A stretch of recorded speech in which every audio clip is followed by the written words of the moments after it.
Guys, అసలైన blessing అంటే ఏంటో తెలుసా? ఇప్పటికీ మీ ఫోన్ కి మీ అమ్మగారి నుంచో నాన్నగారి నుంచో కాల్ వస్తుంది అంటే మీరు ఎంతో అదృష్టవంతులని అర్థం. ఒక రోజు వస్తుంది, ఆ రోజు మన తల్లిదండ్రులు మన సక్సెస్ కోసం కంటే మన ఫోన్ కాల్ కోసం ఎదురు చూస్తూ ఉంటారు.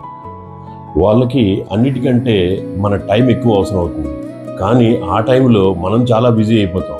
మనం కెరియర్లో పరుగులు పెడుతూ ఉంటాం. Early morning calls, late night calls, EMI కట్టాలి, ఇన్సూరెన్స్లు కట్టాలి. ఇక్కడ చూస్తే మనం ఫ్యూచర్ కోసం పరుగులు పెడుతూ ఉన్నాం, కానీ అక్కడ మన అమ్మా నాన్నలు ఎవరైతే ఒకప్పుడు మన కోసం పరుగులు పెట్టారో మెల్లగా వాళ్ళ లైఫ్లో డౌన్ అయిపోతూ ఉంటారు. బాగున్నావా, తిన్నావా అని మనకి అడిగేవాళ్ళు ఎందుకులే పాపం వాడు ఆఫీస్లో బిజీ ఉంటాడని చెప్పేసి మనకి ఫోన్ చేయకుండా వాళ్ళే కన్విన్స్ చేసుకుంటూ ఫోన్ చేయకుండా ఆగిపోతూ ఉంటారు. ఇక్కడ మన ప్రపంచం పెద్దదవుతూ ఉంటే వాళ్ళ ప్రపంచం మాత్రం వాళ్ళకి తెలియకుండానే చిన్నదైపోతూ ఉంటుంది. వాళ్ళకి కావాల్సింది మన నుంచి ఒక ఫోన్ కాల్, ఒక చిన్న 5 minute కాన్వర్సేషన్. అదే వాళ్ళ ప్రపంచం. మనం ఫ్యూచర్ కోసం, కెరియర్ కోసం మనం పరిగెత్తే లోపు వాళ్ళు మనకి జ్ఞాపకం అయిపోకూడదు.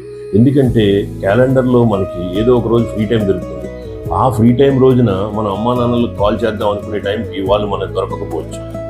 అందుకే మనం ఒక మదర్స్ డేనో ఫాదర్స్ డేనో ఎంచుకోకుండా ప్రతిరోజు అమ్మా నాన్నకి కాల్ చేద్దాం.